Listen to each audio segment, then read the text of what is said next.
To set up my experiment, I'm gonna need 2 bottles because I'm gonna keep one bottle outside at night where it's gonna get nice and cold at night because of the time of year it is. And one bottle I'm gonna bring inside at night and it's gonna stay pretty toasty warm. So the bacteria, I think, my hypothesis is that the bacteria are going to be able to stay active at night in the bottle that's going to be warm inside, and the bacteria that are outside, I think they're going to end up being inactive, which I think means that they are going to end up eating less food and therefore producing less biogas. So we'll see. But once I mix all of my soil and food and water up into that delightful smoothie of dirt and food that the bacteria will love, I'm not going to be able to tell which bottle is which. So I'm going to need to label these. So I'm going to take a piece of paper, and I just went in and grabbed a piece of junk mail so that I'm reusing paper, and I'm going to cut a piece off of the end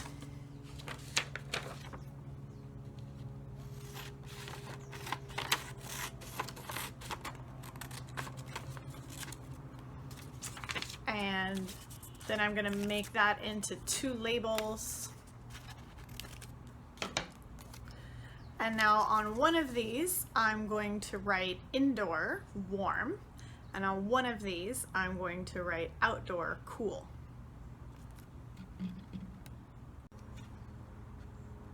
Now I have both my bottles labeled, outdoor, cool, and indoor, warm.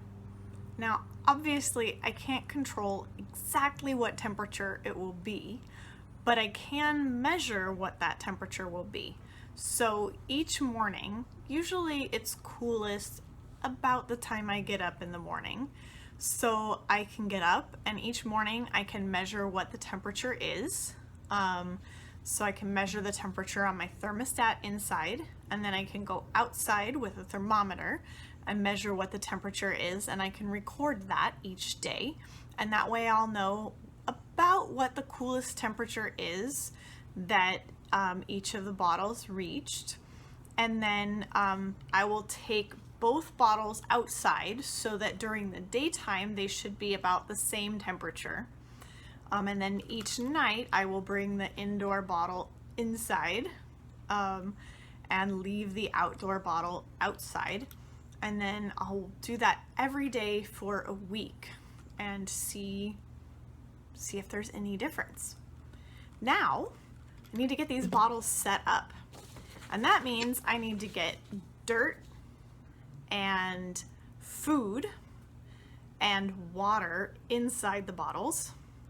And I need to get either a balloon or a glove on top to capture the gas. And it's going to be a little hard to get the dirt inside here because that's a very narrow opening. So I'm going to make a funnel out of the rest of this paper that I made the label out of. So how am I going to do that? Start by just making a tube out of your paper, and then make one end of the tube nice and skinny, and make one end of the tube big and fat.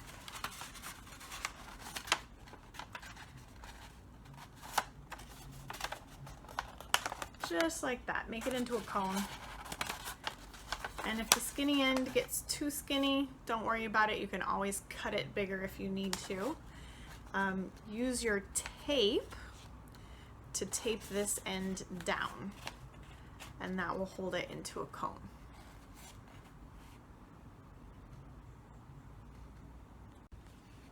Okay, so now I've taped it together, but I think the opening's a little too small to fit the dirt through. So I'm just gonna take my scissors and I'm gonna cut straight across. And now I think that opening's plenty big to let the dirt through.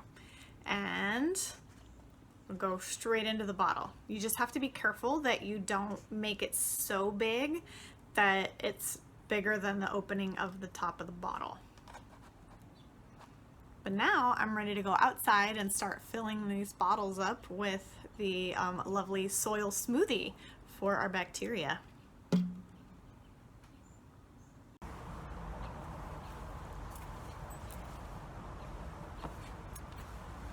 So now I'm ready to prepare a delicious dirt smoothie for our little methanogenic bacteria. So I'm going to take one of my bottles and I'm going to put in my pre-measured cup of soil. And remember, this is where we're going to have our bacteria that are going to do the actual production of the gas. Ooh. Oh, that was nice. A little bit of wind to blow the dirt all over. Try again.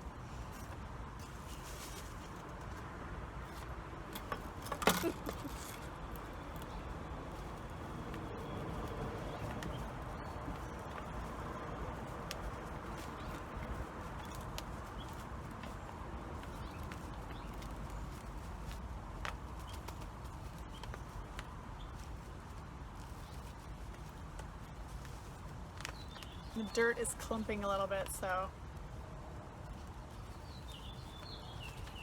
there we go. I'm having to squish the clumps through the funnel. This is why a paper funnel is better than a plastic funnel. I do have plastic funnels, but I chose to use the paper funnel because the paper funnel, I could squish it if the dirt clumps get stuck,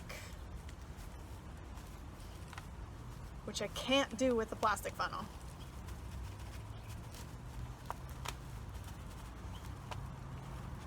All right, we're going. A couple more chunks.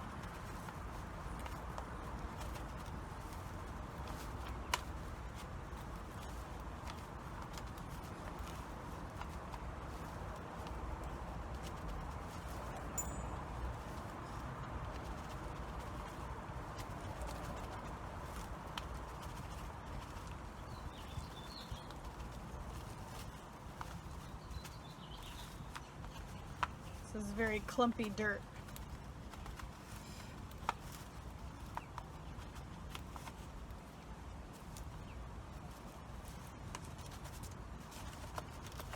I'm using potting soil. I think the kind of dirt you use might affect your results too, so that might be an interesting experiment to try. Like if you wanted to try doing different kinds of dirt and see how that affects the results, that might make a difference, because soil is made up of different components. Part of it is rock, part of it is organic matter, and this is potting soil, so it has some man-made material in it too. Okay, so I now have my 1 cup of potting soil in there. Your amount of soil might be different depending on how big your container is. Now I'm gonna put some delicious rotting cucumber in there. Remember, you and I think it's gross, and the bacteria are going, oh, that's delicious. So this is a great way to use up some of those kitchen scraps that you weren't gonna eat anyway. Okay, so I'm gonna chop that up. And since my independent variable is temperature, I'm trying to keep everything else about my 2 bottles the same. So I'm gonna use the same kind of food in each one. So I'm using half of my cucumber in the indoor bottle and half of my cucumber in the outdoor bottle. So exciting. And I'm going to use about the same amount of food in each bottle.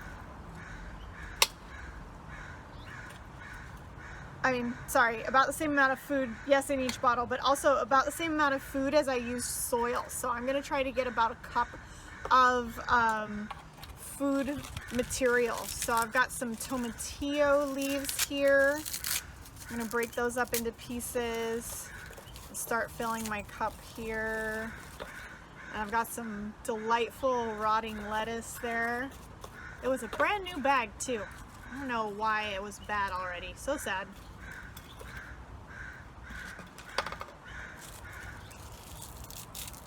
Okay, some rotting lettuce, some leaves, tomatillo leaves. Okay, so I have about 1 cup now of foodstuffs. And now I'm just gonna stick that into my bottle.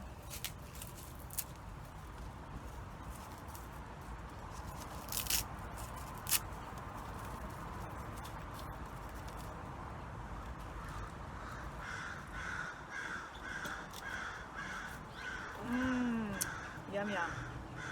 Don't eat this, okay? Let the bacteria have all of it. What's good for bacteria is not good for children. In fact, specifically because it's good for bacteria. We don't want these bacteria growing inside of your guts. And when you're done with this, go wash your hands.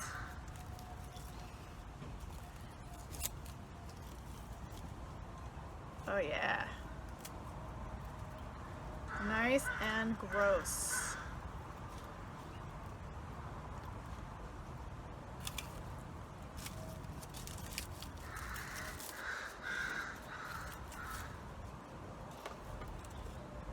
Get those nice rotting cucumbers.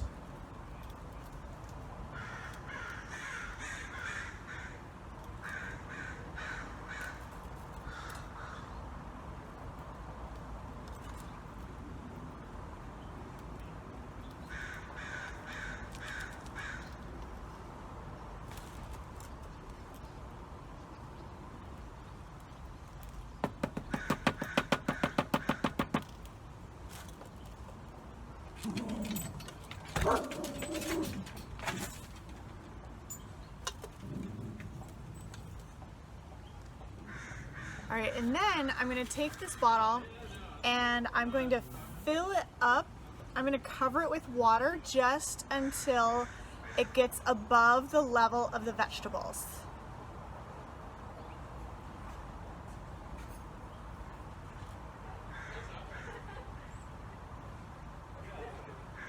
Or fruit. If you're using fruit, that's fine too. Fruits, vegetables, leaves, whatever. Just remember, we're not using manure, we're not using animal products. Even though those can be used to create methane, we're not using those in our experiment, okay? Okay, after some of the bubbles came out, I can see that I need more water. So I'm gonna keep adding until the water level stays above my vegetables. Okay. Oh yeah.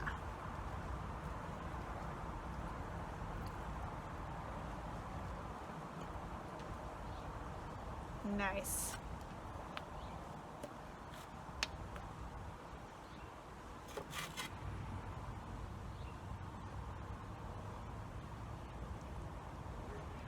Almost there.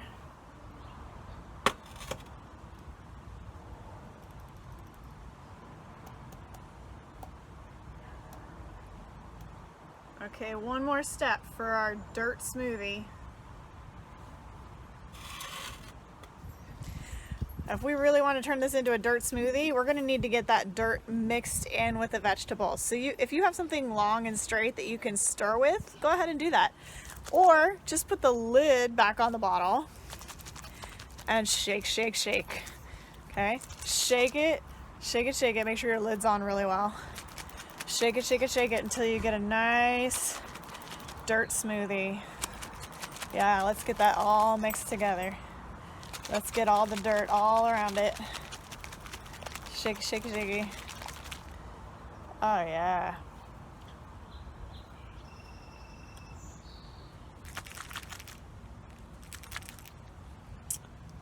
Isn't that yummy? Do you want some? No, don't have any. It's for the bacteria. Remember? Bacteria, not children. Okay. Now, I can see again that it looks like I might need to add just a tiny bit more water to make sure that I keep my vegetables covered now that I've shaken it up. So I'm going to add just a little more water to make sure that I keep enough liquid in there. And then my dirt smoothie will be all ready to go. And I can put my balloons on top. Balloon, or in my case, a glove.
Alright, so I assembled the second bottle, and based on the first bottle, I know that I used 1 1/4 cups of water. So so now I have measured out 1 1/4 cups of water to put in the second bottle. So remember that we need to keep everything the same. We need to control all of our variables except for the one we want to change. And since in my experiment, the variable I want to change is the temperature at night, everything else has to be the same. So since I used 1 1/4 cups of water in this bottle, I need to use 1 1/4 cups of water in this bottle too. So here we go. 1 1/4 cups of water for this dirt smoothie coming up.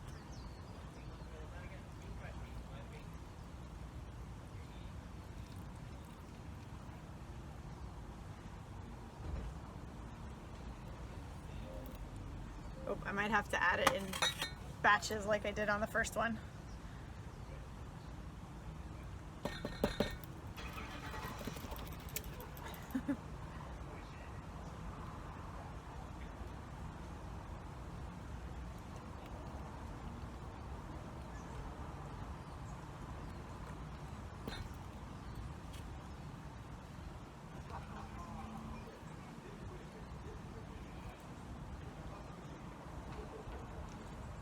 There's not enough space for it to shake around yet.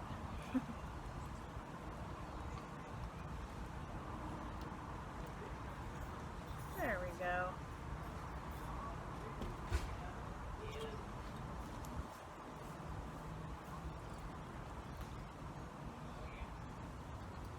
All right.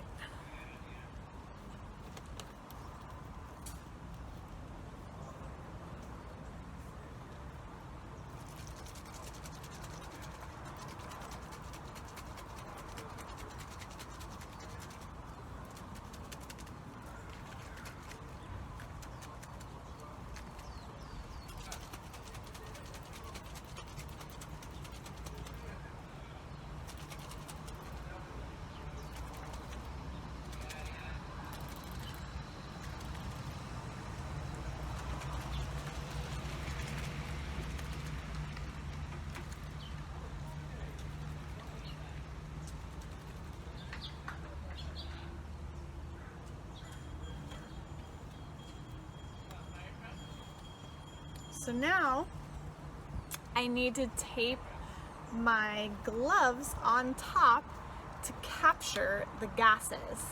Or if you're using balloons, tape balloons on top to capture the gases. Most of you are probably using balloons and they're way easier, but since I'm allergic to rubber, I can't do that. So I'm using gloves. So you take, I've already tied a little knot to make the opening at the bottom of the gloves about the same size as like a normal balloon opening. And that way it fits on top of the bottle like that. And then to make sure that gases don't escape around the side, and to also make sure that it doesn't fly off if it fills up too much with gases, we're going to tape it on. So I happen to have some handy dandy electrical tape, but any tape will do.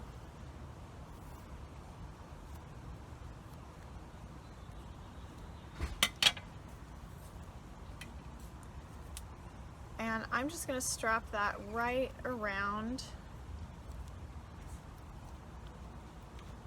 the edge of the glove and seal it onto the bottle.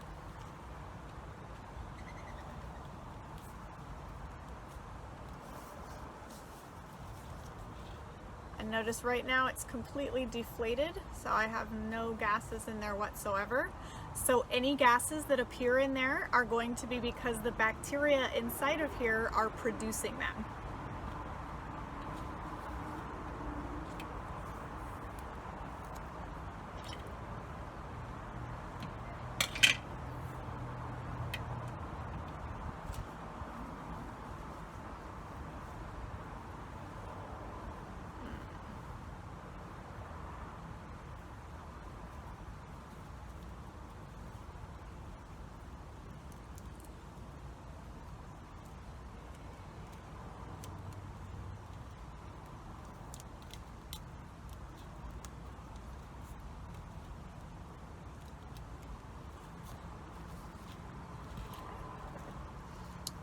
And there we go.